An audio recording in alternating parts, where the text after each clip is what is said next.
Shalom Bapak Ibu yang dikasih Tuhan.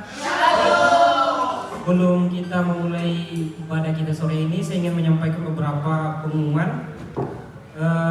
Kita ada ibadah gabungan Easter minggu depan, tanggal 20 April jam 11 di tempat ini. Kemudian di sorenya jam 2 ada dilaksanakan ibadah Paskah untuk anak-anak dan remaja di tempat yang sama. Mari kita rayakan kemenangan Kristus dengan hati yang penuh ucapan syukur.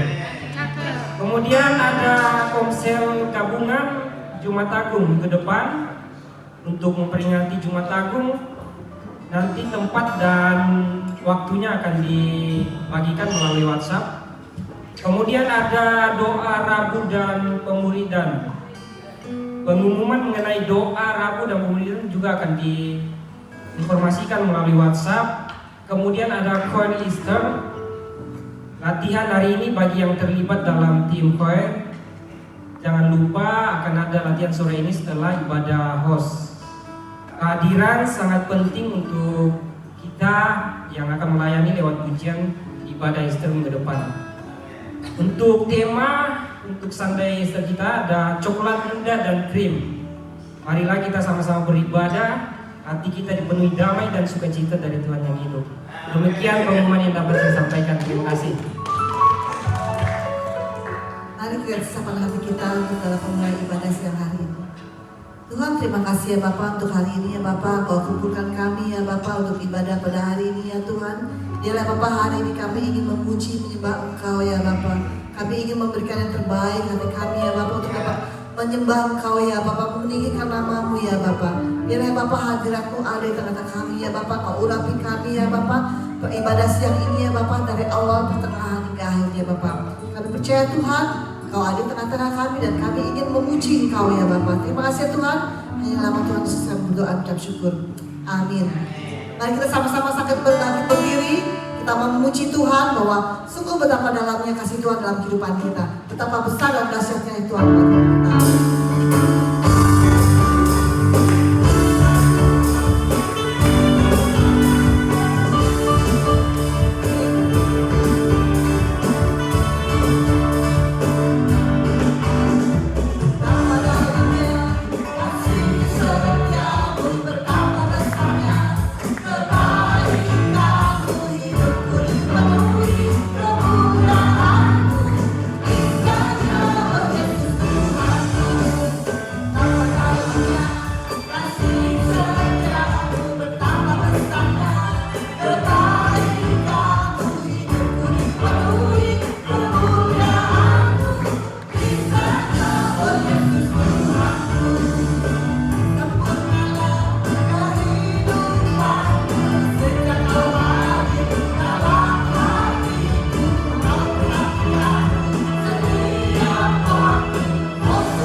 dipanggil dan diutus buat menjadi berkat bagi segala bangsa. Amin.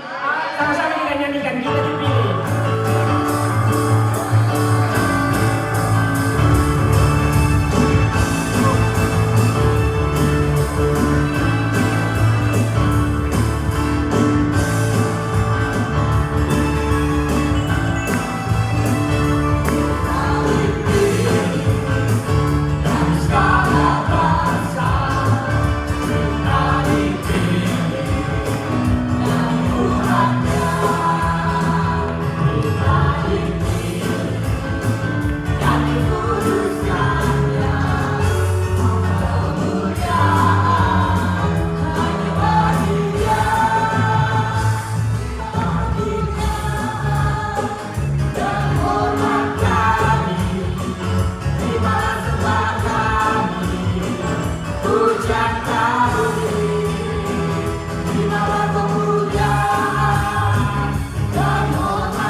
saja, ekonomi tidak baik-baik saja, PHK di mana-mana, kerjaan susah, kerjaan pun tidak baik-baik saja. Tapi ada satu berita yang baik, yaitu setiap apa yang kita terima mungkin tidak baik, tapi kita dari hari ke hari kita disuruh menghitung berkat-berkat Tuhan. Mari kita nyanyikan hari yang terbaik.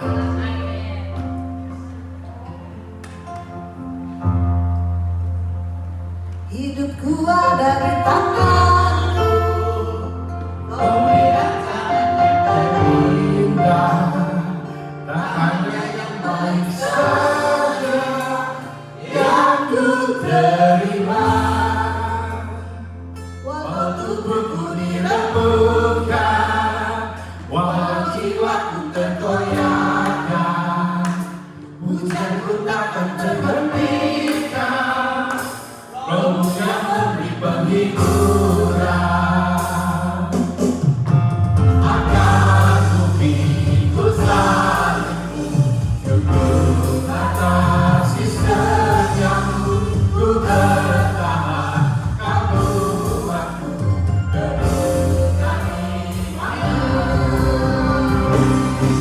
Ku mau tetap bersyukur, senantiasa bersyukur, segala yang ku alami, yang belum terjadi. Ku mau tetap bersyukur, senantiasa bersyukur, hatiku kan bersuka. Dan hari ini, hari yang terbaik.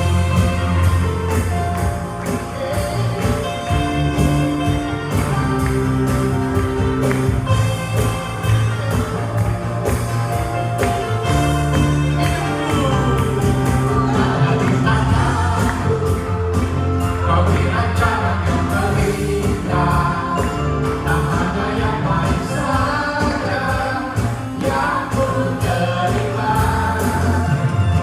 Walau tubuhku dirembukan, walau jiwaku tergoyahkan, hujanku takkan terhentikan, Rohmu yang memberi penghiburan. Akan ku pikul salibmu, syukur atas kasih setiamu, ku bertahan, kau buatku teruskan imanku. Ku mau tetap bersyukur, senantiasa bersyukur, segala yang ku alami, yang belum terjadi. Ku mau tetap bersyukur, senantiasa bersyukur, hatiku kan bersuka. Hari ini, hari yang terbaik.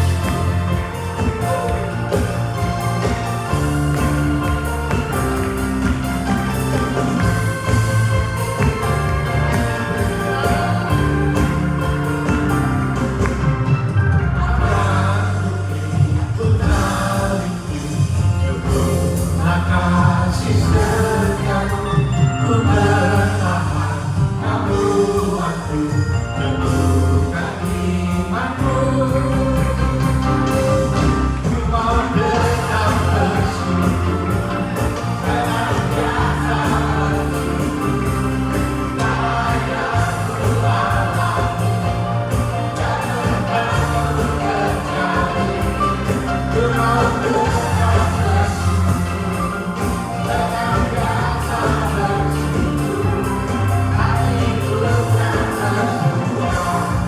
Dan hari ini, hari yang terbaik. Dan hari ini, hari yang terbaik. Dan hari ini, hari yang terbaik.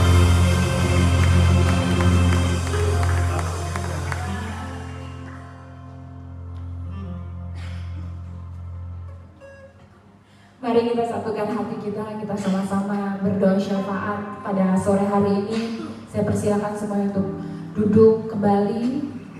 Tuhan Yesus, kami bersyukur untuk hari ini ya Bapa. Sungguh Engkau baik di dalam hidup kami. Tuhan, terima kasih untuk penjagaan-Mu Tuhan, bahkan berkat-berkat yang kami terima yang tak pernah habis di dalam hidup kami jika kami menghitungnya satu persatu ya Bapa. Thank you Lord Tuhan, hari ini kami bersama-sama menyatukan hati kami. Kami berdoa Tuhan untuk minggu-minggu menjelang Good Friday, bahkan Tuhan nanti Paskah. Tuhan kami berdoa ya Bapa, bahkan hari-hari di mana Engkau bangkit kembali. Tuhan kami berdoa ya Bapa untuk setiap kami Tuhan, untuk setiap kebaktian yang kami selenggarakan, untuk servis-servis yang juga kami selenggarakan. Kami menyatukan hati kami ya Bapa, biar kami memperoleh Tuhan kebenaran itu Tuhan, sehingga memerdekakan hidup kami. Jemaat-jemaat juga Tuhan mempunyai hati antusias Tuhan untuk mencari Engkau, untuk mengalami Engkau lebih lagi. Bapa, di momen-momen Paskah ini Tuhan, biar kami merasakan kembali kasih mula-mula, betapa Engkau mengasihi kami, betapa Engkau menyerahkan hidup-Mu Tuhan untuk hidup kami. Kami bersyukur Tuhan. Tuhan, bahkan setiap pribadi yang akan menyampaikan firman-Mu, kami berdoa Tuhan, penyertaan Allah, hikmat Allah, pengetahuan, understanding bisa mereka dapatkan, sehingga mereka boleh menyampaikan firman yang merupakan isi hati-Mu dengan kuat Tuhan. Terima kasih, bahkan Tuhan acara yang berjalan dari awal, pertengahan hingga akhir kami bawa dalam tangan-Mu. Biar sungguh momen-momen ini Tuhan menjadi revival buat hidup kami, buat hidup jemaat, buat hidup pekerja yang ada Tuhan Yesus. Kami berdoa bagi mereka yang struggling in many area Tuhan. Kami berdoa buat visa mereka Tuhan. Kami berdoa untuk pekerjaan mereka. Kami berdoa untuk keluarga mereka yang di sini di Indonesia. Bagi mereka yang mengalami financial trouble, harus menafkahi seluruh keluarga, kami berdoa Tuhan, membawanya ke dalam tangan-Mu. Sungguh Allah kami adalah Allah yang hidup Tuhan, Allah yang memenuhi setiap keperluan hidup kami. Kami berdoa yang sakit disembuhkan Tuhan Yesus. Terima kasih Tuhan, kami berdoa membawa gembala Tuhan, gereja-gereja yang sudah Kau tanamkan Tuhan, bagi pengembalaan di tempat ini Tuhan. Kami satu persatu membawa hidup mereka ke dalam tangan-Mu. Sungguh Tuhan, hamba-hamba-Mu yang setia, yang berjalan lebih kuat lagi Tuhan dalam menjalankan visi dan misi yang ada Tuhan. Keluarga mereka dicukupi, keluarga mereka dipelihara. Terima kasih Yesus, bahkan jemaat yang melayani, kami berdoa tangan penyertaan Allah Tuhan menjaga hidup mereka. Apa yang mereka tabur mereka tuai Tuhan, dan biarlah Tuhan setiap keluarga demi keluarga yang melayani Engkau diberkati, dilindungi Tuhan.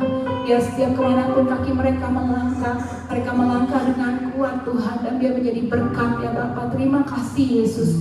Bahkan sepanjang tahun ini kami berdoa dalam nama Yesus, biar pertemuan pribadi itu menjadi prioritas di dalam hidup kami dengan Engkau, sehingga kami mengalami Engkau hari demi hari Tuhan. Terima kasih Tuhan, kami bersyukur Tuhan Yesus. Terima kasih. Terima kasih, kami berdoa. Haleluya, amin. Mari saudara kita naikkan pujian ini sebelum kita mendengarkan firman Tuhan. Kita percaya in every circumstances in this world, itu gak akan merubah kasih Tuhan dalam hidup kita. Tuhan tetap sama dahulu, sekarang sampai selamanya, kasihnya besar. Mari kita naikkan lagu ini bersama-sama. Amin. Yesus, terima kasih.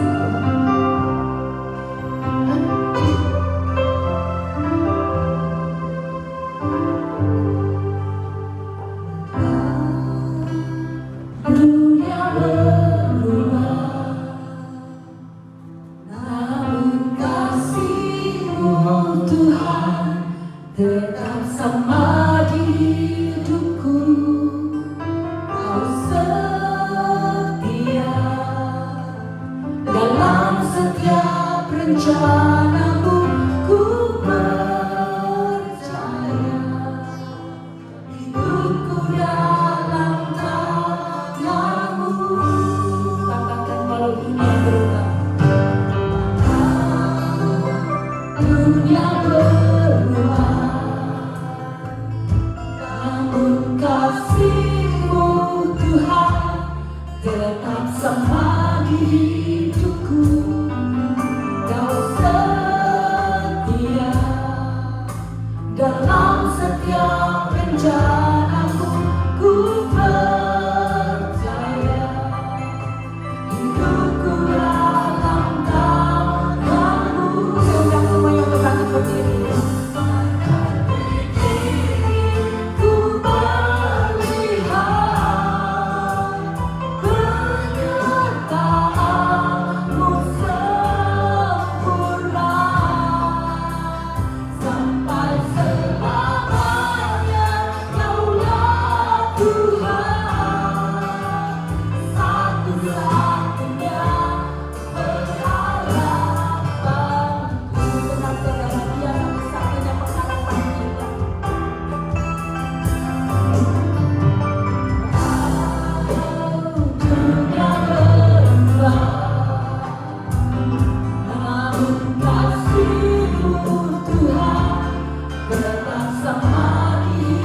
Sungguh hati kami bersyukur Tuhan.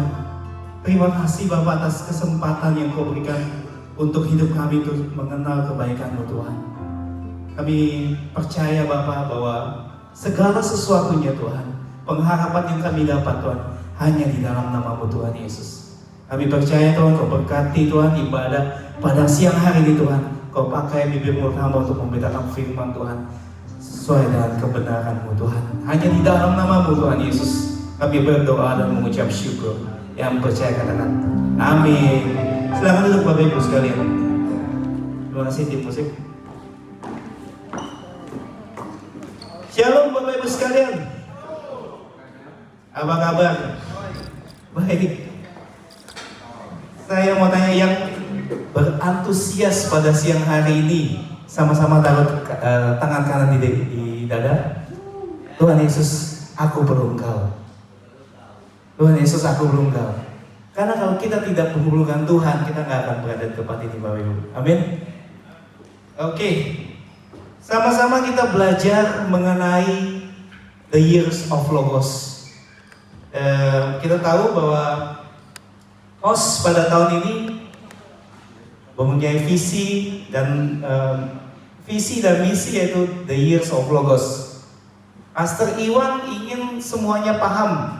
Di tahun ini kita belajar firman Tuhan, kita menggunakan otak kiri, kita menggunakan otak kanan kita untuk mengetahui kebenaran firman Tuhan. Banyak pertanyaan mungkin kita belajar dari setiap minggu kita yang dapat, Bapak Ibu sekalian ya. The years of Logos, belajar mengenai tentang apa? Sama nggak Tuhan Yesus, Isa Al-Masih di dalam Kristen, di dalam Muslim sama nggak waktu itu Pastor Benny bilang? Beda. Kita juga belajar bagaimana menghidupi konsep Allah Tritunggal. Kita tahu, kita belajar lagi mengenai siapakah Tuhan Yesus. Kita belajar minggu lalu banyak hal-hal yang kita belajar di tahun-tahun ini untuk kita mengerti firman Tuhan. The years of Logos ini, apa sih yang dimaksud the years of Logos, Bapak Ibu sekalian? Kemarin minggu lalu kita belajar dari Pastor Nur juga. Oke, saya masuk ke sharing firman Tuhan. Saya dapatkan keselamatan, judul sharing pada hari ini, keselamatan hanya melalui Yesus. Ya, keselamatan hanya melalui Yesus. Saya renungin, saya berpikir, saya mencari apa sih yang mesti saya sampaikan pada siang hari ini supaya kita sama-sama belajar, supaya kita sama-sama mengerti akan kebenaran firman Tuhan. Karena kalau kita sebagai orang Kristen ditanya baik teman maupun orang yang nggak percaya Tuhan, kita harus bisa menjelaskan, kita harus mengerti firman Tuhan, kita harus mengerti kenapa kita sebagai orang Kristen, kenapa kita harus menjadi Kristen. Nah ini makanya saya bagikan keselamatan hanya melalui Yesus. Oke, kita buka Alkitab kita. Coba Bapak Ibu kita sama-sama belajar sama-sama. Oke, di dalam 1 Yohanes 1 ayat 1 berkata seperti ini, saya bacakan. Pada mulanya adalah firman. Firman itu bersama-sama dengan Allah dan firman itu adalah Allah. Ya. Firman siapanya Sang Bapa. Dalam bahasa Yunani ini firman itu adalah logos. Jadi kita bahas sedikit, makanya mungkin Pastor Nur sudah sampaikan bahwa yang di dalam bahasa Inggris itu disebut logic. Kalau dalam bahasa Indonesia ilmu. Kenapa makanya teologi disebut dalam bahasa Yunani itu sebagai dua akar yang berbeda, itu ya theos dan logos, yang artinya ilmu tentang Allah. Kita di tahun ini makanya Pastor Iwan tegas berulang kali bilang bahwa kita harus menggunakan otak kiri kita, otak kanan kita untuk apa? Mengerti akan kebenaran firman Tuhan. Kadang setiap orang mungkin ada yang kuat di otak kanannya, mungkin ada yang kuat di otak kirinya. Setiap kita berbeda. Bagaimana kita mendalapi cara pengenalan akan firman. Karena kalau kita tahu, kalau kita paham, firman itu dua mata pedang yang berbeda, Bapak Ibu. Kadang-kadang satu bertolak belakang, tapi saling satu menghubungkan satu dengan yang lain. Amin ya. Ya, kita tahu bahwa Yesus adalah logosnya Allah, logosnya Bapa, idenya Allah. Di mana sang Bapa ini menjadikan sesuatunya menggunakan firman. Kalau kita lihat di dalam Yohanes ayat yang ketiga, Yohanes 3 ayat yang ke-16 dikatakan seperti ini. Mari kita sama-sama lihat. Karena begitu besar kasih Allah akan dunia ini, sehingga ia telah mengaruniakan anaknya yang tunggal. Kita coba lihat yang merah. Karena begitu besar kasih Allah akan dunia ini, sehingga ia telah mengaruniakan anaknya yang tunggal. Dari sini aja kita tahu bahwa ayat ini sangat penting, Bapak Ibu. Kenapa saya bilang sangat penting? Boleh dibilang jantungnya dari Injil itu ada di ayat ini. Jantungnya Injil itu ada di ayat ini. Baru sampai sini aja kalau kita lihat yang baca yang merah itu, begitu besar kasih Allah akan dunia ini, sehingga ia telah mengudahkan anak yang tunggal. Ini sudah banyak perdebatan. Saya suka dengar sharing firman Tuhan yang suka berdebat. Ada pendeta Eza Zoru, mungkin banyak teman-teman dari apologet itu saya suka berdebat. Banyak hal-hal yang saya bisa dapatkan. Mungkin Pastor Iwan sampai 3 jam berkuat, tapi kita bisa lihat ketika kita mengerti akan firman Tuhan, ketika ingin kita haus akan kebenaran firman Tuhan, kita akan mencari tahu apa sih yang dimaksud, perbedaan-perbedaan yang kita harus hadapi. Karena banyak pertanyaan-pertanyaan yang menyesatkan mungkin, atau yang tidak kita pikirkan, terkadang kita confuse untuk menjawabnya. Ya Bapak-Ibu ya, karena banyak contohnya seperti ini. Saya dengar debat, ada gini, kalau Allah kok punya anak? Kalau kita lihat di debat lintas agama, Allah tidak beranak dan tidak memperanakan. Biasanya itu hal-hal itu ditentang. Saya ulang ya, Allah tidak beranak dan tidak memperanakan. Kalau saya lihat dari persoalannya di sini, karena mereka berpikir Allah kita seperti Allah yang mungkin binatang yang beranak. Kalau gitu saya juga nggak percaya karena Yesus anak Allah. Di beberapa debat berbicara seperti beberapa orang justru membuktikan bahwa dia bukan Allah. Kalau Bapak Ibu suka lihat khotbah yang debat-debat ini, beberapa orang justru karena ini dia bilang Yesus itu membuktikan bahwa dia bukan Allah, karena dia anak Allah. Kalau di konsepnya dibolak-balik seperti itu, kita jadi bingung. Tetapi yang saya ingin sampaikan bahwa di acara itu ada mualaf berkata gini, di Alkitab Yesus adalah anak Allah. Betul? Dia bilang, semua bilang betul gitu kan. Kalau begitu saya tanya kepada Bapak Ibu sekalian, dalam konteks debat nih, dia bilang gitu, anak presiden atau bukan? Bukan. Dia bilang, anak gubernur atau bukan? Bukan. Dia bilang, Allah Akbar, takbir gitu. Jadi kita bisa melihat bahwa ketika Pak Eza Zoru menanggapinya, dia hanya berbicara bagaimana logik menanggapi hal ini. Dia tanya seperti ini sama audiensnya, dia berkata seperti ini. Saya tanya kalian, anak monyet atau bukan gitu. Dia diam. Semua orang diam. Terus dia bilang, jawab. Anak macan atau bukan? Sampai orangnya diam. Terus mereka bilang, anak manusia atau bukan? Dia bilang, iya ya, manusia juga gitu. Jadi terkadang konsep-konsep untuk kita mempertanyakan atau kita mengetahui kebenaran firman Tuhan, banyak firman Tuhan yang harus kita bisa dapatkan atau bisa kita gali.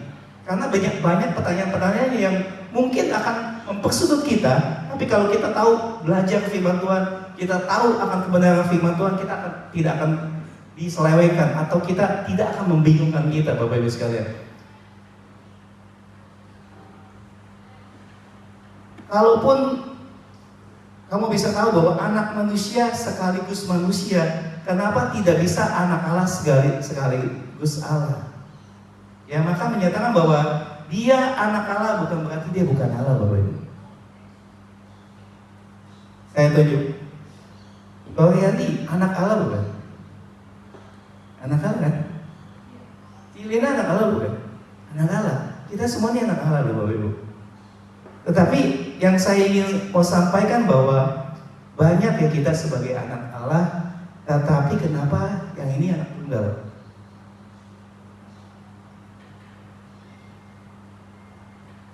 Dikatakan sini anak tunggal Allah.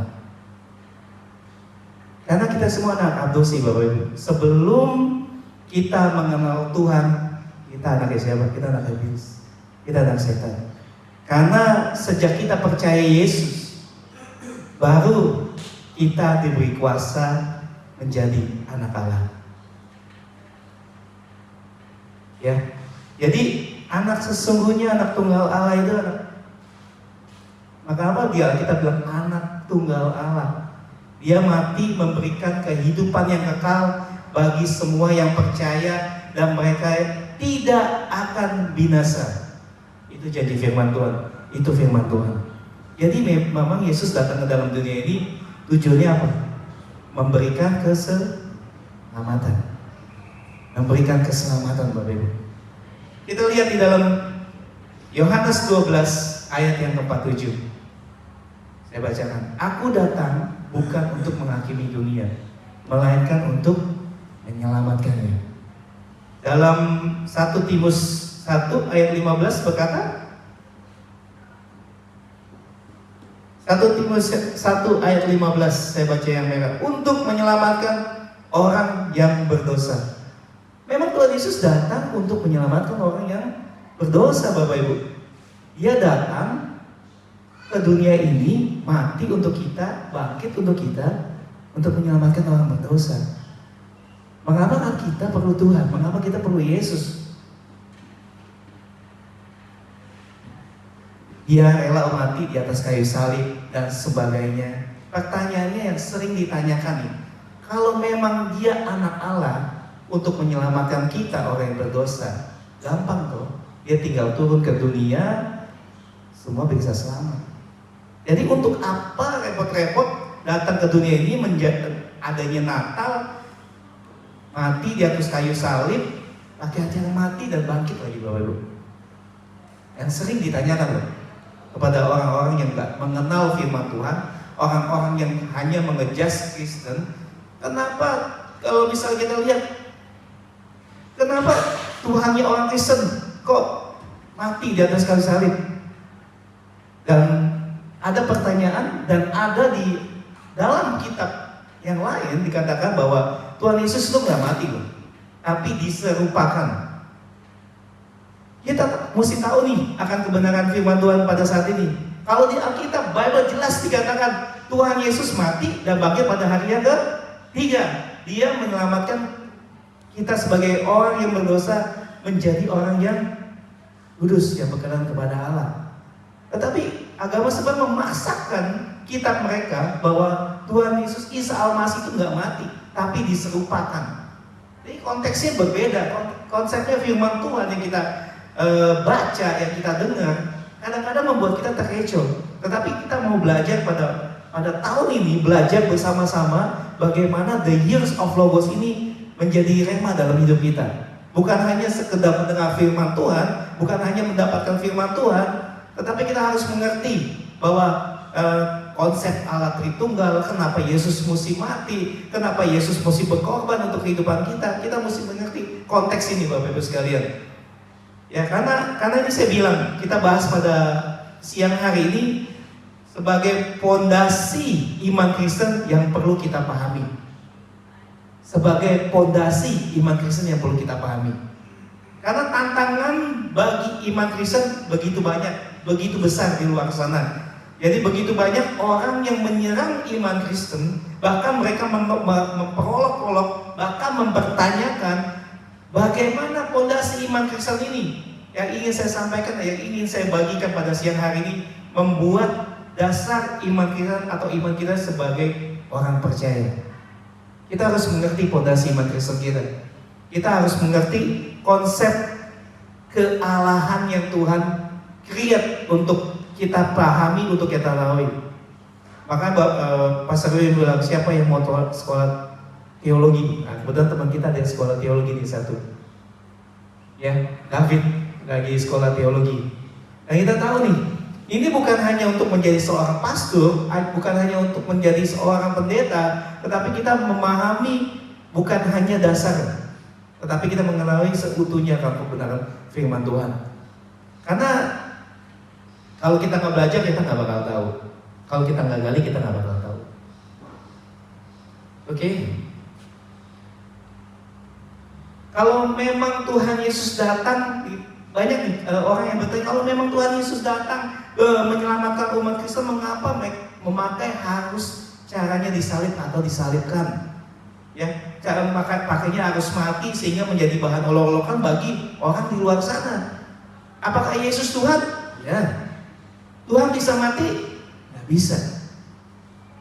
Yesus bisa mati, seringkali orang mengolok-olok percaya bahwa Yesus selalu bertanya seperti bagaimana Yesus bisa menjadi juru selamat kalau emang menyelamatkan dirinya di atas kayu salib aja nggak bisa, Bapak Ibu. Betul ya? Kadang-kadang kita dipertanyakan seperti itu. Kalau memang Tuhan Yesus Tuhan, kok dia waktu di kayu salib dia tidak coba untuk menyelamatkan diri sendiri? Ada yang bisa jawab? Waktu Tuhan Yesus disalib, ya ada orang agama sekarang tanya nih, waktu Tuhan Yesus disalib, kok Tuhan Yesus, kalau emang dia Allah, sebagai dia anak Allah, kok dia nggak bisa menyelamatkan dirinya sendiri? Kita mau jawab apa? Ya, jadi Kalau tidak mati, maka nubuatan itu tidak tercapai. Kalau- Karena nubuatan itu dari kejadian sudah dinubuatkan bahwa anak manusia, anak keturunan perempuan ini akan menemukan iblis dan iblis itu akan menemukan aku. kalau tidak mati, kata Pak Yani, nubuatan ini tidak akan digenapi. Tapi kadang ada orang Kristen jawab, apa ya? Apa ya? Nanti saya tanya dulu. Jangan Bapak Ibu, tapi kita sebagai orang Kristen mesti ada encounter-nya. Kita mesti paham, kita mesti ngerti kenapa Tuhan Yesus mati di atas kayu salib. Supaya kita tahu nih basicnya, dasarnya, fondasi iman Kristen. Jadi kita perlu belajar, yes perlu. Kita perlu tahu nggak? Iya perlu. Selama 12 bulan, 4 minggu, 52 minggu, kita belajar mengenai the years of Logos. Kita belajar mengenai konsep kealahan. Kita mesti tahu. Biarpun kita mencapainya mungkin dikit, tapi kita harus pahami. Saya pernah ditanya sama saya driver, kebetulan nih orang Filipina, dia nggak percaya akan Tuhan. Dia tanya, dia bilang gini, kan saya bilang I'm Christian, saya bilang gitu, selalu dia tanya I'm Christian. Saya pikir orang Filipina itu Katolik, ternyata bukan dia ateis, Bapak Ibu. Dia tanya, Yesus juru selamat, saya bilang. Kenapa kalau dia juru selamat? Dia bilang sama saya begini.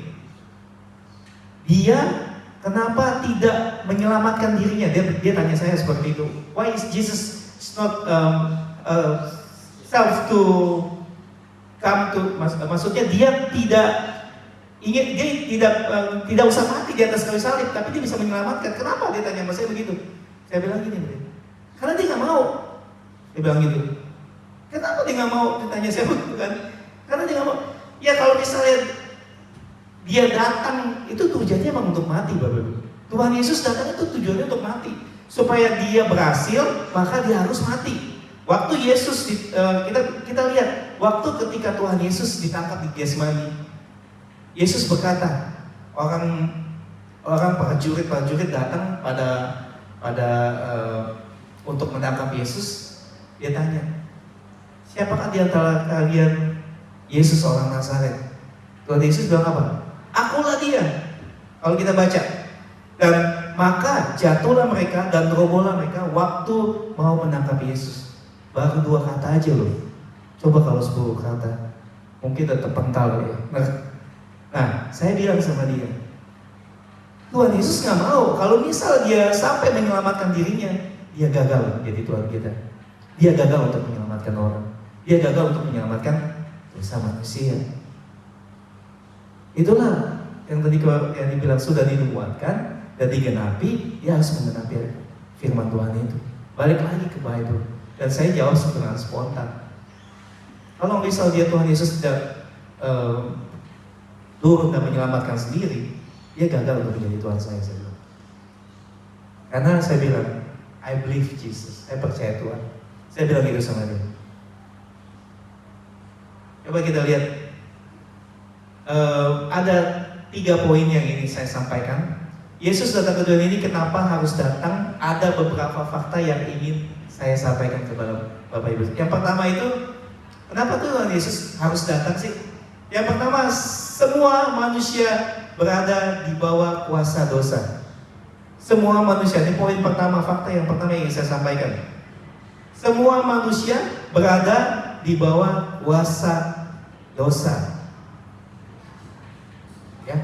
Dalam Paulus berbicara di dalam Roma 5 ayat 18 sampai 19, karena kita lihat bahwa dosa bukan hanya sekedar perbuatan yang jahat, Bapak Ibu. Dosa bukan hanya sekedar perbuatan yang jahat, tetapi dosa adalah satu power atau suatu kuasa yang menguasai setiap kita manusia. Maka semua orang yang ada di bawah kuasa tersebut takluk di bawah kuasa tersebut. Coba kita lihat di dalam Roma 5 ayat 18 sampai 19 berkata, sama-sama kita lihat. Ayat 18 berkata, sebab itu orang oleh satu pelanggaran semua beroleh penghukuman. Ini berbicara tentang Adam. Oleh ketidaktaatan satu orang, Adam, orang semua telah menjadi orang yang berdosa. Pelanggaran siapa? Pelanggarannya Adam. Ya. Adam berdosa, semua kita berdosa. Tuh lihat. Puspa makan buah pada saat itu. Buah apa? Buah pengetahuan yang baik atau enggak? Makan enggak? Enggak kan? Lisa, makan buah pada saat itu? Enggak. Kenapa kita disebut orang yang berdosa? Karena nggak adil dong. Saya bilang kita tanya sama Tuhan, nggak adil dong Tuhan. Ada yang berdosa, kenapa kita yang berdosa? Kenapa semua orang berdosa? Kalau kita nggak makan atau mengapa Adam orang yang berdosa, semua kita menjadi berdosa? Jawabannya gampang, Bapak Ibu. Mungkin kita masih bilang, oh Tuhan nggak adil Tuhan, tapi kita tahu jawabannya. Karena Adam adalah perwakilan manusia. Ya, kalau Adam suci, kita suci. Adam jatuh, kita jatuh. Adam berdosa, semua orang berdosa. Adam dihukum, semuanya dihukum. Makanya berdosa, Adam berdosa, kita semua berdosa. Nah, kalau yang paling di atas itu dari pertama kali Adam dan Hawa berdosa, langsung mati gak? Waktu Adam dan Hawa memakan buah itu, langsung mati gak? Enggak, hidup tuh sampai 1980 sampai 83 umur Adam, sampai 1000 tahun, enggak langsung mati. Dan kita bisa tahu bahwa Tuhan Yesus di kitab Kejadian bilang, jika engkau makan buah itu, maka engkau akan mati. Nah kita tahu nih, kita harus belajar mengapa semua manusia menghasilkan manusia berdosa. Karena satu orang, Adam, karena dia tidak taat akan penyertaan Tuhan, dia tidak taat akan penyataan Tuhan, maka hidup kita setiap manusia yang berdosa. Yang pertama, semua manusia berada di bawah kuasa dosa. Di dalam Mazmur 51,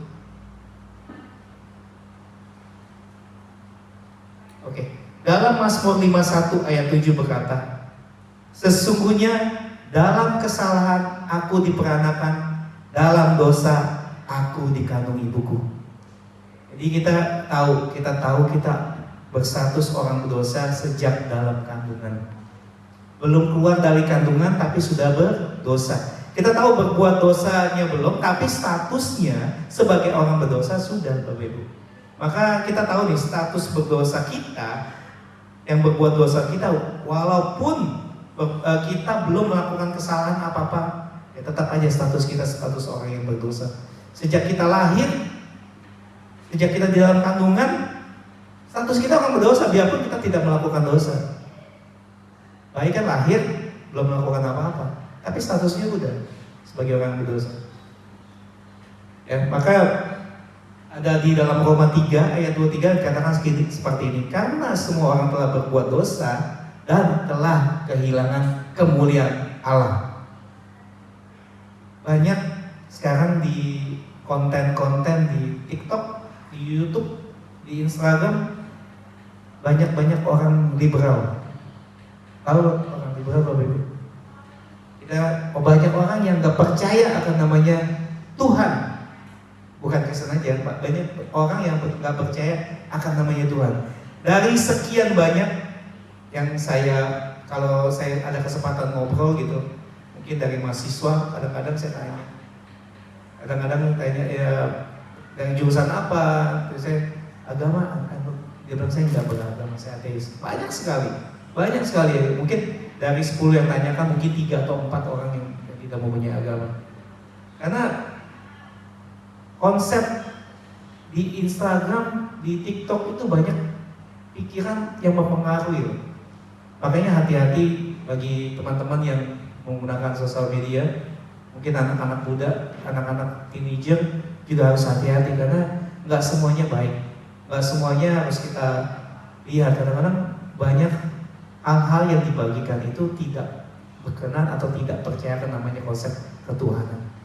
Makanya anak-anak sekarang kalau kita lihat itu dia tidak mempentingkan namanya keagamaan.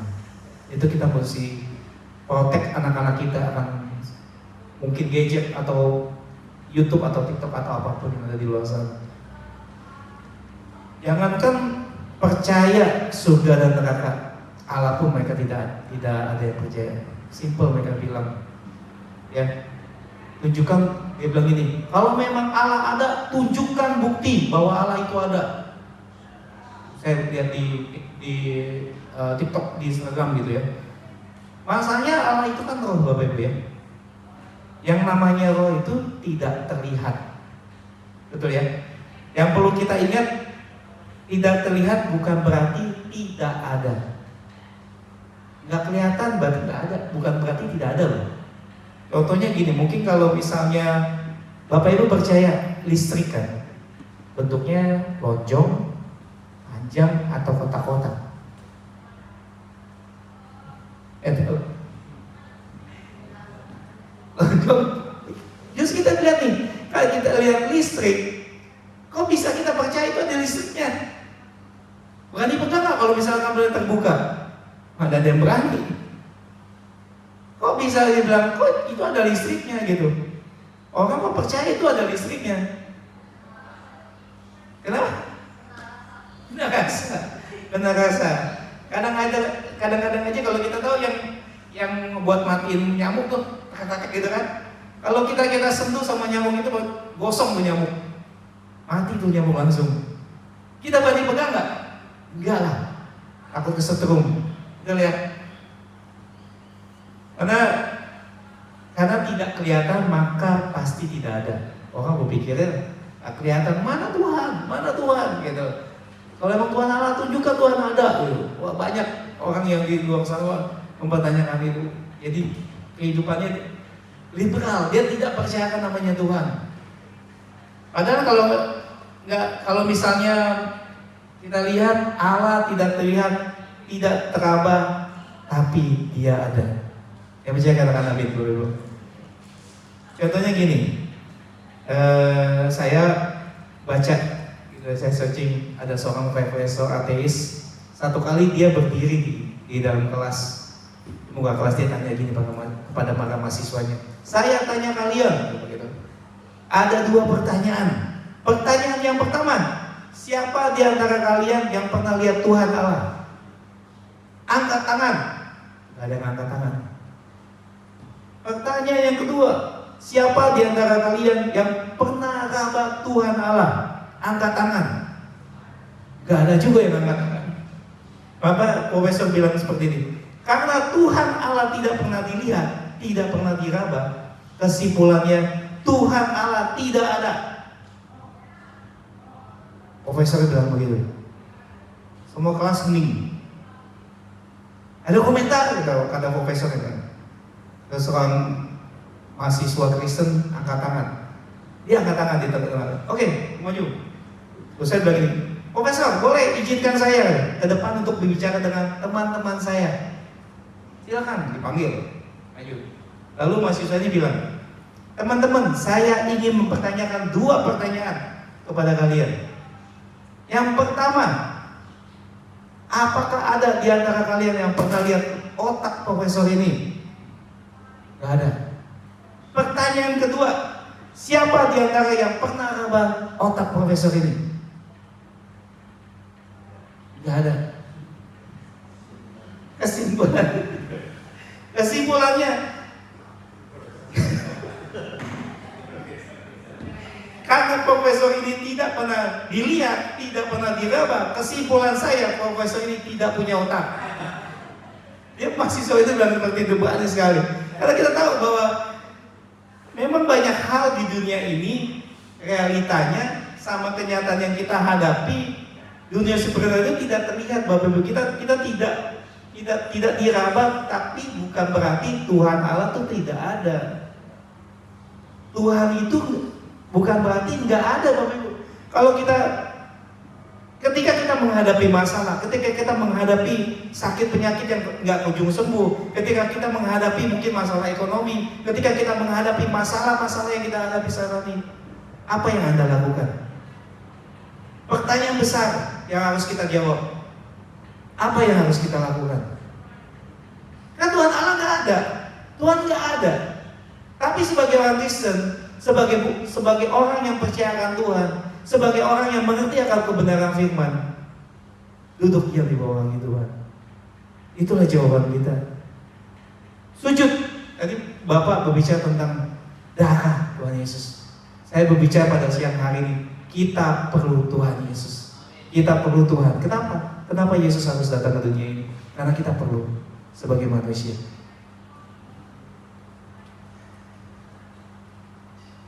Makanya dalam hal ini saya ingin menyadarkan bahwa surga itu ada, neraka itu ada, Allah itu ada. Tadi pagi saya dengar setelah turun mau ke gereja, istri saya bilang, Ryan mempertanyakan, saya tidak percaya neraka. Saya kaget. Saya tidak percaya. Dalam hati saya, mungkin salah dengar khotbah di sebelah ini. Kita harus paham ya Bapak Ibu, surga dan neraka itu ada. Kenapa saya bilang neraka itu ada? Pernah Bapak bilang cerita Lazarus dan orang kaya. Pernah dengar? Itu ada di Bible loh. Tuhan sekiranya ketika dua-duanya sama-sama meninggal, satu duduk kembali ke pangkuan Bapak Abraham, yang satu ke dalam neraka. Dia yang bilang, Tuhan, bisakah Lazarus mencelupkan seujung jarinya untuk saya teteskan di dalam mulut? Karena Tuhan bilang nggak bisa. Ada jarak yang sangat luas. Bapak bilang sangat dalam, sangat panjang. Dari cerita ini aja kita tahu ada neraka dan surga, dan percaya adanya namanya Allah. Dalam Alkitab banyak bicara tentang neraka, cukup banyak. Alkitab berbicara ada 3 kematian. Yang pertama itu kematian rohani, kematian putus hubungan dengan Allah. Nanti akan saya balik konteksnya. Yang kedua kematian jasmani, yaitu putus nafas, meninggal. Yang ketiga mati yang kekal, yaitu neraka. Konteks 3 ini sering dibicarakan di dalam Alkitab. Kematian ini ada 3 yang perlu kita pahami, karena semua manusia berdosa harus mengalami 3 kematian ini. Ya, yang kedua yang ingin saya sampaikan, fakta yang harus saya sampaikan. Yang kedua itu manusia tidak bisa diselamatkan dengan cara apapun. Menghadapi hukuman Allah, keadilan Allah, ada 2 cara, yaitu di dalam Galatia 2 ayat 16 dikatakan, kamu tahu bahwa tidak seorang pun yang dibenarkan oleh karena melakukan hukum Taurat, sebab tidak ada seorang pun yang dibenarkan oleh karena melakukan hukum Taurat. Manusia berdosa tidak punya cara meloloskan dari hukuman Allah. Tidak bisa dengan perbuatan baik yang diajarkan agama lain. Agama lain mengajarkan amal saleh nanti diperhitungkan untuk keselamatan. Itu agama yang lain mengajarkan. Tetapi di dalam kekristenan, di dalam Bible, perbuatan baik tidak bisa menyelamatkan kita. Ya, kitab suci orang Kristen mengajarkan manusia tidak bisa diselamatkan dengan perbuatan baik satu titik pun. Perbuatan baik tidak pernah bisa menutup dosa kita. Makanya ada ayat Galatia 2 ayat 16 ini.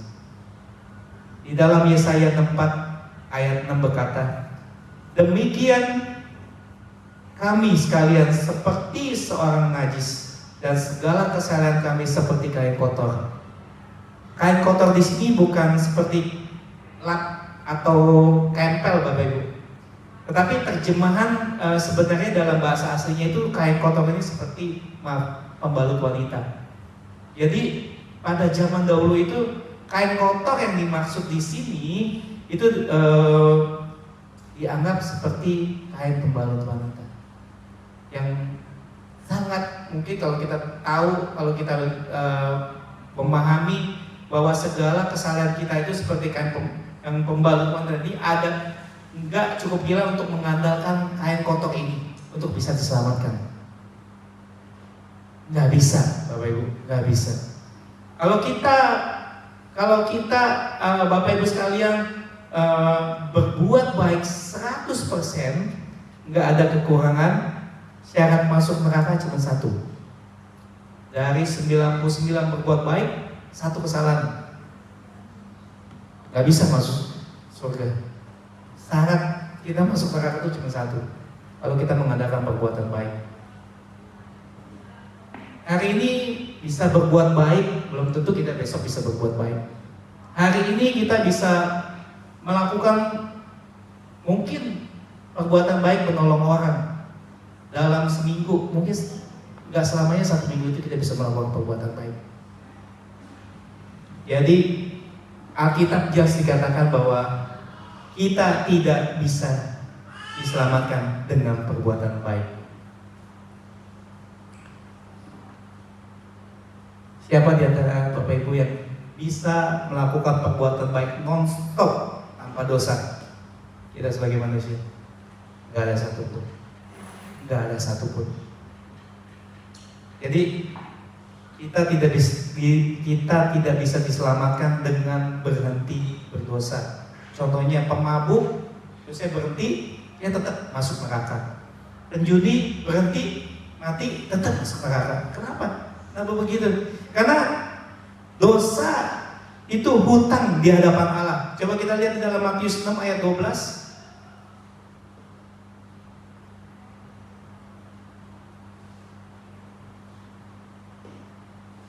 Matius 6 ayat 12 berkata, dan ampunilah kami akan kesalahan kami, seperti kami juga mengampuni orang yang bersalah kepada kami. Kata kesalahan ini bahasa Ibraninya itu opelema. Jadi opelema itu artinya hutang. Saya belajar juga. Opelema itu artinya hutang, kesalahan yang memerlukan penebusan. Kalau kita lihat di dalam Matius 6 ayat 12 versi King James dikatakan, and forgive us our debts as we forgive our debtors. Jadi hutang maka disebut hutang. Jadi kesalahan itu disebut hutang oleh Tuhan. Pertanyaannya sekarang, bisakah hutang diselesaikan dengan berhenti berhutang? Pertanyaannya, bisa nggak? Kalau kita ditanyakan, Bisa nggak hutang diselesaikan dengan cara berhenti berhutang? Sedangkan dia masih punya hutang. Bisa nggak? Nggak bisa. Contohnya, saya lagi ada masalah uang, saya pinjam sama Pastor Iwan 100 juta. Bulan depan pinjam lagi 100 juta. Setiap bulan saya pinjam lagi 100 juta. Sampai 1 miliar saya pinjam Pastor Iwan. Tiba-tiba saya bilang gini, Pastor Iwan, hari ini terima kasih udah nggak pinjamin saya. Selesai nggak? Enggak lah, masih saya utang 1 miliar sama Pastor Iwan, gimana bisa selesai? Yang harus kita apa? Bayar utang kita dong. Nah, kita pinjam. Ya minta ampun ya, Pastor Iwan, saya nggak punya uang nih. Tetapi saya nggak minjem lagi deh, saya jadi nggak minjem lagi. Tapi saya ngasih utang. Nggak bisa Bapak Ibu, nggak bisa. Jadi bereskan dulu utang kita. Nggak bisa, utang nggak bisa selesai dengan berhenti berhutang. Ya berhenti berhutang ya habis selesai kita beresin, kita stop, kita bayar utang kita. Baru kita bisa beres utang kita. Betul ya kalau secara logik gitu. Kalau secara logik biarpun di pasir udah nggak usah bayar semuanya deh 80%, tapi kita harus tetap mesti bayar dong. Benar kan? Jadi logikanya hutang tidak bisa berhenti kalau kita nggak melunasi hutang tersebut. Itu logik. Itu harus kita pikirin. Maka dosa tidak bisa diselesaikan dengan berhenti berdosa, Bapak Ibu. Karena harus dibayar. Bayar dengan apa? Bayar dengan nyawa. Karena upah dosa ialah maut. Maka itu orang yang berdosa tidak bisa selamat hanya karena dia berhenti berdosa. Semua kita yang berdosa, begitu berhenti berdosa, kita tetap binasa semuanya. Ada amin? Jadi kita nggak bisa berhenti berdosa kalau kita nggak dibayar lunas sama Tuhan. Kita harus bayar. Manusia nggak bisa. Yang ketiga, fakta yang ketiga. Kenapa Tuhan Yesus mesti harus datang? Dibutuhkan seorang juru selamat bagi manusia. Itu poin yang ketiga yang fakta yang saya sampaikan. Bahwa syarat juru selamat itu ada dua. Yang pertama, dia harus manusia, karena yang berdosa manusia. Dia harus tanpa dosa. Ini konsep-konsep ini kita mesti tahu nih, mesti paham. Jadi kalau kita lihat dia berdosa, bagaimana? Kalau misalnya dia berdosa, bagaimana dia menyelamatkan orang berdosa kalau sendirinya berdosa? Betul ya? Kan nggak ada di manusia yang sempurna. Kalau kita berdosa, bagaimana kita menyelamatkan manusia yang berdosa? Nggak ada, Bapak Ibu. Kalau kita cari di bumi atau di sini di tempat ini, dapat nggak manusia yang tanpa dosa? Cari di mana-mana? Nggak ada. Kalau kita lihat di surga ada, nggak berdosa. Dapat siapa? Allah. Karena Allah nggak berdosa. Allah tidak berdosa. Apakah dia manusia? Bukan.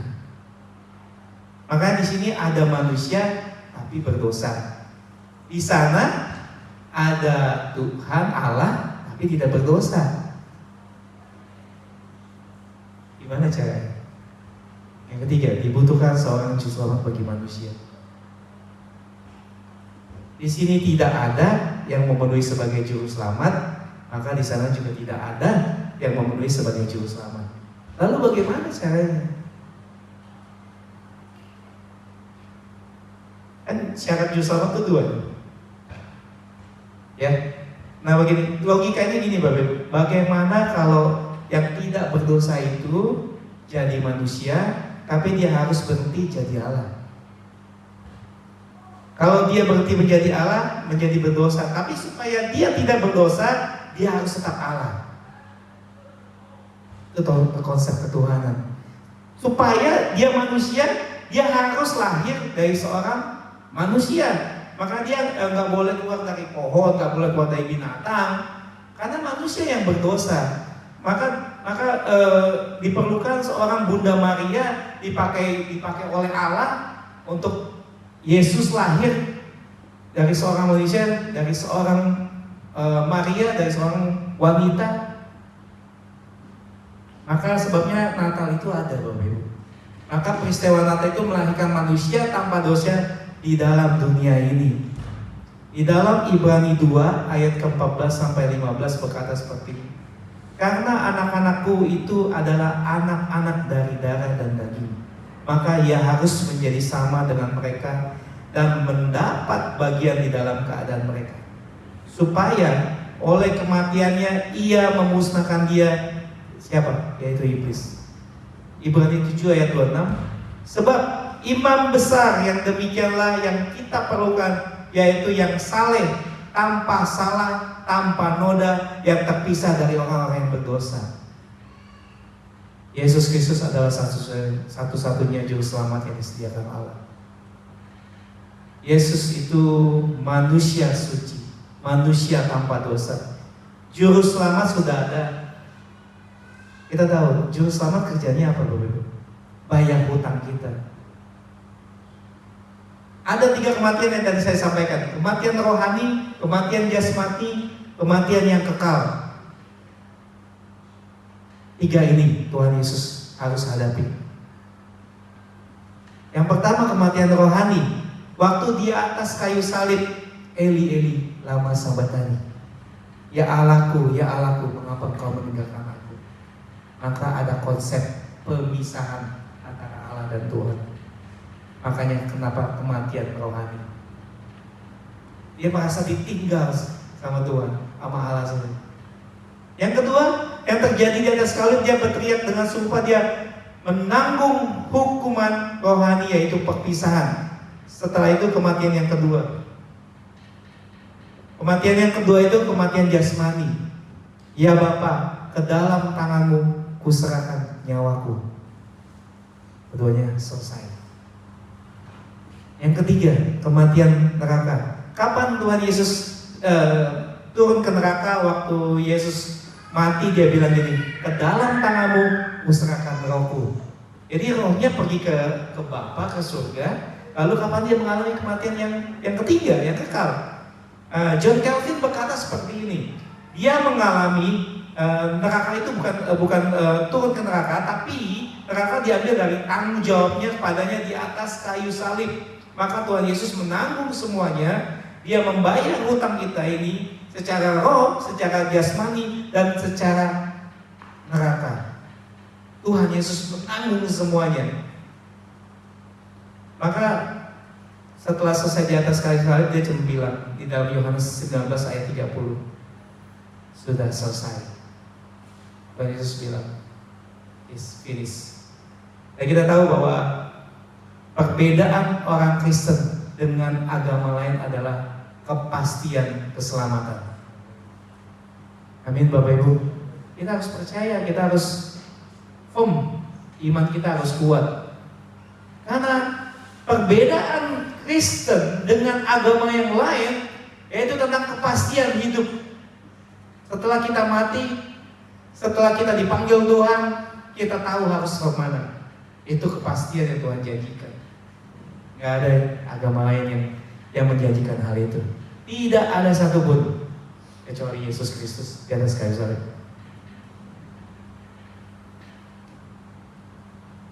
Saya pemain musik.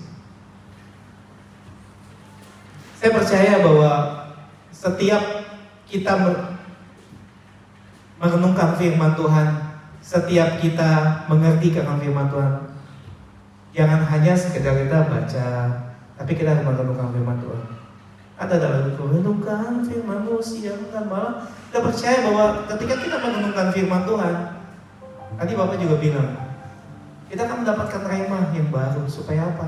Supaya roh kita tuh diperkuat, supaya kita tuh nggak lost control.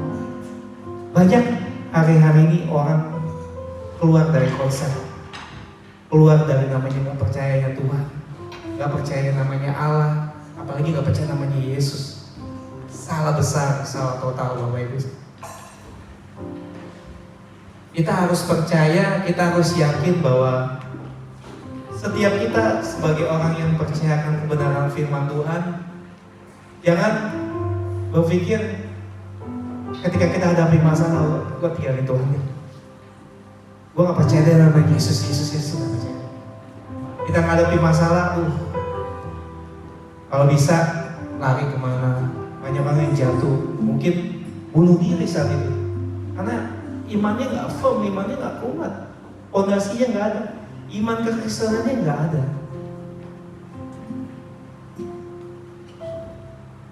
Kita harus percaya Bapak Ibu,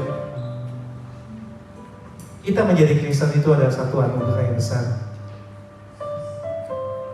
Kita mengenal keselamatan, hanya keselamatan itu pada Yesus. Kita percaya bahwa Tuhan Yesus sanggup menolong hidupmu dan hidup kita semua. Amin. Ada satu lagu yang saya ingin saya sampaikan, nanti saya kembalikan ke Pastor Ibu. Sama-sama kita nyanyikan lagu dalam segala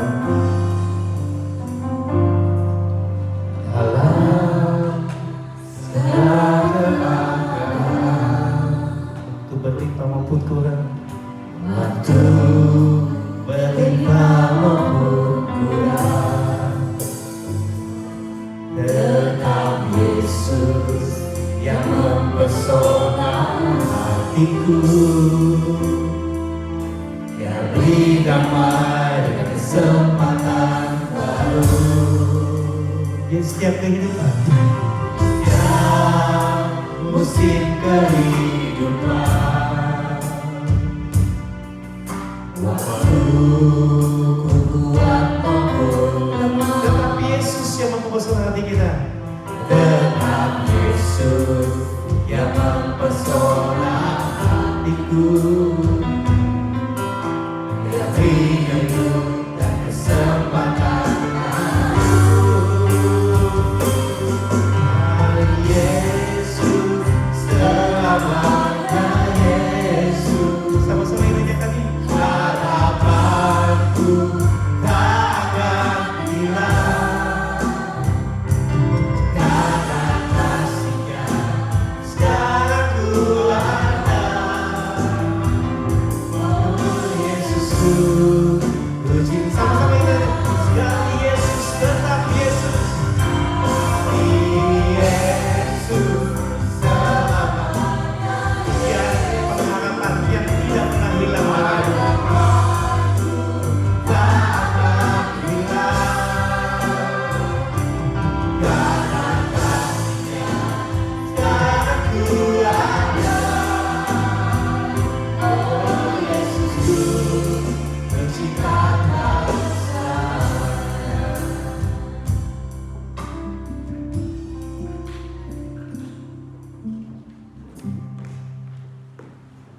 Saudara masih mengikuti yang 3 jam itu masih apa enggak, saudara?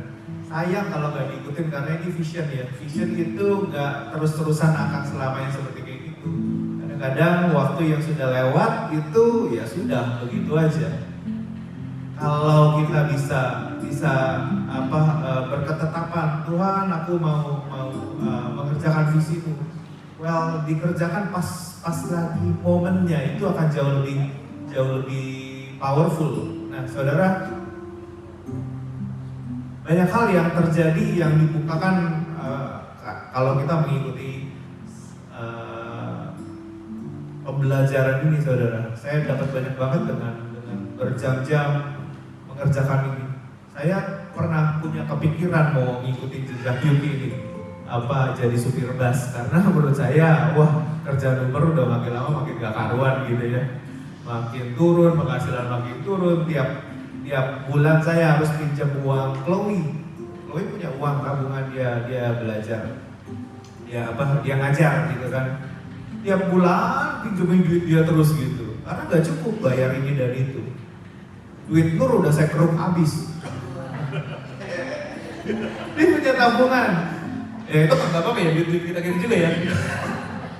Duitnya udah habis, sekarang duit anak saya keruk. Wah, pinjam uang, aduh. Saya pikir, waduh, saya kalau kalau gimana kayak begini gitu ya. Keinginan sih pindah seperti kayak Yuki. Kalau lihat Stanley kayaknya waduh ini kayaknya bisa survive gitu. Lihat Yuki kayaknya mungkin bisa survive. Cuman saya akan kehilangan satu hal ini.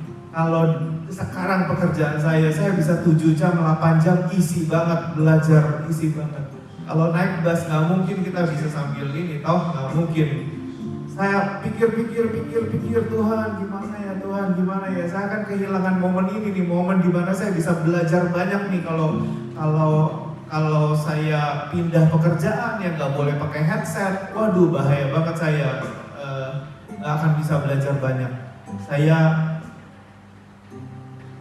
masih nyari tahu ini saya mesti bagaimana dengan finansial ini. Tapi menurut saya tahun ini saya mau make sure dulu saya belajar banyak dulu. Kalau enggak momen seperti ini akan hilang. Ya mungkin bisa belajar tahun-tahun depan ya, mungkin bisa. Cuman kenapa enggak tahun ini dulu gitu. Saya bilang sama Chloe, duit lu ada berapa Chloe? Berapa lama lagi gue bisa pinjem? Tapi saudara, ya banyak hal yang kita mesti urus, banyak hal yang kita mesti pelajari. Satu pendeta bilang begini, dan itu meneprak saya. Dia bilang begini, harusnya ya manusia itu nggak boleh porsi pemikirannya itu adalah untuk kehidupannya dia. Nggak boleh. Harusnya itu di-maintain cukup aja, secukupnya sudah beres sudah. Setelah itu sisanya dipakai buat belajar firman Tuhan yang banyak. Dia bilang kayak gitu. Karena harusnya otak kita itu atau hidup kita itu bisa sesederhana itu, bisa sesimpel itu, bisa seefisien itu. Sisanya kita pakai untuk mengenal Tuhan lebih dan lebih lagi. Saya pikir ya benar juga ya. Mostly berapa banyak otak kita ini untuk mikir berapa uang yang harus kita hasilkan, berapa banyak bill yang harus kita tutup, berapa banyak jenis ini dan itu tanggung jawab yang harus kita bereskan dan yang lain sebagainya. Tanpa kita punya waktu yang banyak lagi untuk mengenal Tuhan dan yang lainnya lagi. Nah untuk itu kita semua harus bisa berfungsi dengan baik. Ada banyak cara untuk kita bisa nutupin semua bill dan tanggung jawab kita. Kalau semuanya berfungsi dengan baik, akan gampang sekali, akan mudah sekali. Kids Fair ada di depan mata. Sebentar lagi kita harus mulai mikirin lagi nih, berapa banyak lagi yang harus kita kerjakan untuk Kids Fair. Kalau kita mau semakin lama semakin upgrade dong. Kerinduan kita kan begitu. Cuman kan kita harus lihat juga bagaimana kita mengantisipasi ini semua. Benar, kita mesti tetap beriman kepada Tuhan, kita mesti tetap percaya kepada Tuhan, dan terus menjadi efisien dalam hidup ini. Gak boleh males, saudara gak boleh males. Menurut saya, kalau main game udah lebih dari 2 jam, 3 jam, dan itu tidak menghasilkan uang, menurut saya itu sudah males, menurut saya. Ada banyak hal yang kita bisa kerjakan. 2 minggu lalu, saya makan di Ala Indo sama bapak, sama ibu, sama teman-teman yang lainnya.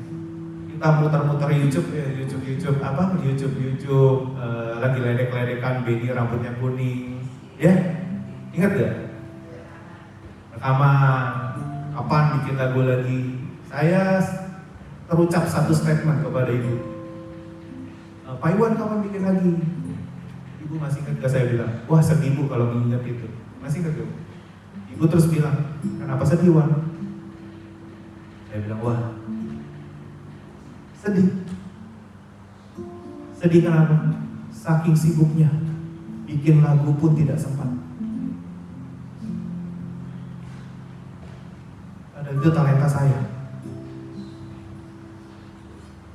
Saking harus bangun paginya bikin lagu pun tidak sempat. Saking harus bangun paginya. Kemarin Sabtu tidur 3 jam. Jam 2 pagi sudah mulai kerja. Pulang sampai rumah malam. Bagaimana kayak begini terus? Most of our time semua sudah habis untuk nutupin bill. Saya mesti pikirin bagaimana cara yang strategi tanpa kehilangan jam belajar saya dengan Tuhan.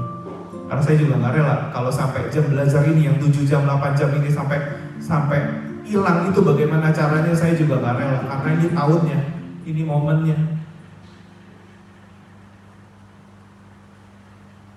Sedih, punya talenta, nggak punya waktu buat pakai talentanya. Sedih kan, punya motor, tapi nggak punya waktu buat memakai motornya. Sedih kan, punya mobil, nggak punya waktu buat pakai menikmati mobilnya. Sedih kan kita punya rumah, tapi kita harus kerja mati-matian di luar untuk menikmati rumahnya saja nggak bisa. Karena yang kita pikir untuk bayar rumahnya gimana, begitu loh. Makanya sekarang saya ini lagi dalam kondisi sedih sih sebenarnya. Sedih, bisa tahu caranya mengerjakan, tapi nggak punya waktunya buat mengerjakan. Teman-teman, efisien, efektif. Nungguin kabel ini beresin aja ya saudara ya. Udah berminggu-minggu nungguin kabel beres. Sedih gak? Sedih. Ya minggu colok cari kabel mana yang gak bener, cari kabel mana yang gak bener. Sedih banget.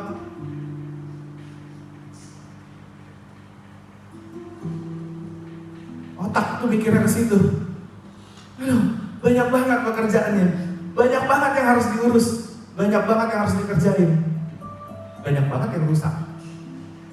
Tapi harus gimana caranya? Semuanya beres, plus jam belajar kita juga beres.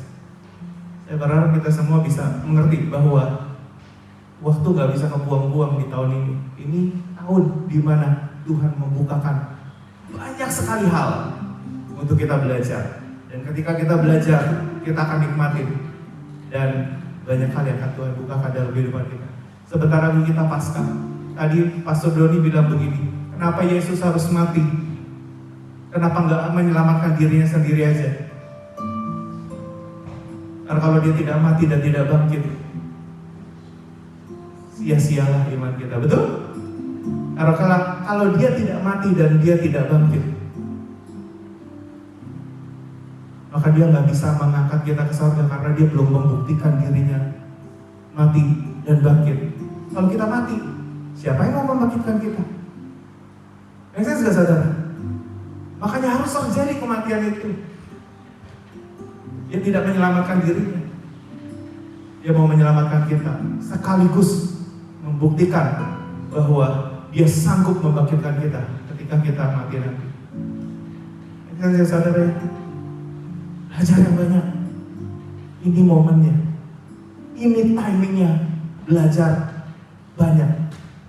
Uninstall your game, please.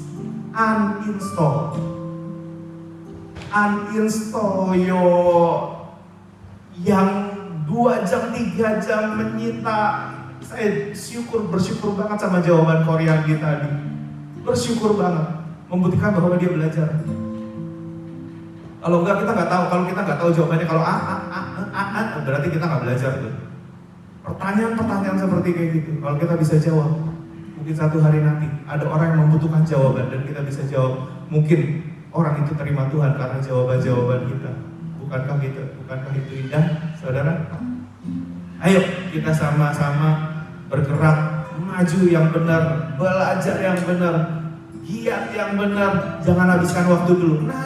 Nanti di nursing home sama-sama main game bareng yuk, main game bareng-bareng. Jangan ngajak saya pelayanan, Ketika saya pelayanan nanti kalau di nursing home, saudara ngajak saya pelayanan, saya akan cuma memperlambat ritme saudara, bener gak? Yang muda-muda udah gerak cepet, saya baru mau jalan gitu.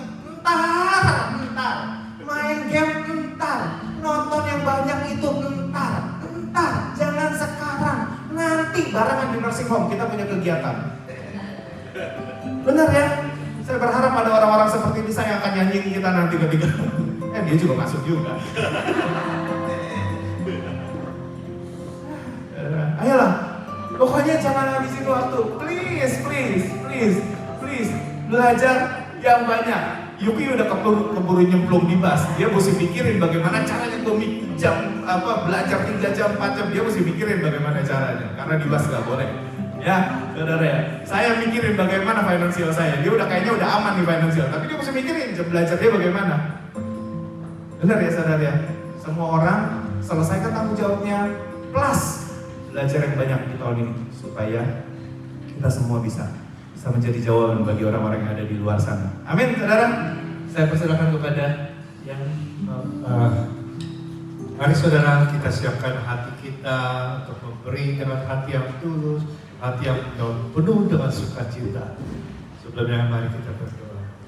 Bapa sungguh kami bersyukur, kami masih boleh mendengarkan firman Tuhan. Itu biarkan menjadi rema dalam kehidupan kami sehari-hari Tuhan. Biar kami semakin hidup benar di hadapan-Mu ya Bapa. Tuhan, kalau sebentar lagi kami akan memberi persembahan kasih, perpuluhan atau buah sulung, kami minta Tuhan, kuduskan setiap persembahan-persembahan kami. Biarlah itu boleh berkenan di hadapan-Mu dan boleh dipakai untuk menjadi kemuliaan-Mu. Terima kasih Tuhan, dan kami mengucap syukur untuk setiap berkat-berkat yang Tuhan berikan dalam kehidupan kami. Terima kasih Tuhan Yesus, kami mengucap syukur dalam nama Tuhan Yesus kami berdoa. Amin.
Senang sekali lihat muka saudara masih bersukacita, masih jam 3:30 nih, kita masih kecepatan nih. Enggak, saya nggak bakal tambahin, cuma saya mau ngomong sedikit aja gitu ya. Jadi saudara, silahkan duduk dan kita. Oke, saudara mengasihi ya sih setiap mungkin rohani di sini, kita pastor-pastor di sini, dan kita sering berdoa ya, kita sering berdoa untuk para hamba-hamba Tuhan di Indonesia di pedalaman yang struggle, dan itu nggak salah sih, itu bagus. Tapi saudara juga jangan lupa ya doain kita ya di sini. Jadi kita di sini meluangkan waktu kita untuk melayani gitu kan, dan kita nggak menerima gaji gitu kan. Jadi kita harus invest, kita harus sediakan waktu lebih untuk mencukupi kebutuhan keluarga, bukan curhat ya. Untuk mencukupi keluarga, dan kita juga harus spend waktu untuk melayani. Dan itu waktu kita tahu ya, kita sama-sama tahu di Australia ini waktu sangat berharga ya. Di sini kita bisa ukur loh, waktu itu per jamnya berapa duit, benar ya? Jadi kita mohon dukungan doa dari jemaat yang ada untuk para semua pastor yang ada di sini, biar kita bisa kuat, biar kita bisa dikasih firman Tuhan, untuk terus bisa survive. Kita bisa terus melayani, kita bisa support jemaat, kita juga nggak melalaikan tugas tanggung jawab kita sebagai kepala rumah tangga. Dan saya yakin dari doa-doa saudara kita akan kuat dan kita akan bisa terus melayani Tuhan bersama-sama. Amin.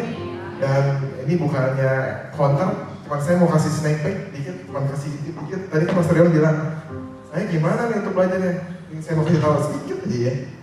Ternyata setelah saya kerja saya tuh bisa dapat break di tengah-tengah itu bisa 4 jam, minimal 3 jam. Wah, saya happy banget. Saya bisa dengerin khotbah, saya bisa tidur, saya bisa nge-gym. Ini baru snack. Jadi kalau ada yang mau tertarik, jangan nikah. Oke, saya nggak mau kelamaan. Jadi ini ya saudara, tetap doain kami semua nih di pastoral, biar kami dapat terus melaksanakan panggilan kami untuk melayani Tuhan, dan terus kami juga akan melupakan tanggung jawab kita sebagai kepala keluarga yang harus support, mencukupi setiap kebutuhan yang ada. Setuju? Amin? Oke, kita selesai. Saya ajak saudara untuk bangkit berdiri, kita akan berdoa. Kita akan akhiri ibadah kita. Terima kasih Tuhan Yesus. Terima kasih Bapa, terima kasih Roh Kudus, Kau baik dan terlalu sangat baik. Terima kasih, saya mengucap syukur sore hari ini kami telah beribadah kepada-Mu Tuhan, dan kami telah belajar sesuatu Tuhan. Dan pada saat ini juga kami berdoa Tuhan, di minggu ini Tuhan, kami menjelang perayaan Paskah Tuhan. Biarlah Tuhan, Hamba-Mu berdoa, biarlah Tuhan setiap jemaat-Mu dapat merenung kembali Tuhan mengenai kasih-Mu Tuhan, mengenai pengorbanan-Mu di kayu salib Tuhan. Dan kami percaya Tuhan, kasih-Mu sangat besar Tuhan.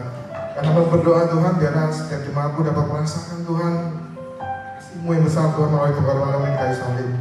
Biarlah Tuhan di minggu-minggu ini Tuhan dapat merenungkan kembali Tuhan setiap kasih-Mu, setiap kebaikan-Mu yang telah kami rasakan dalam kehidupan kami.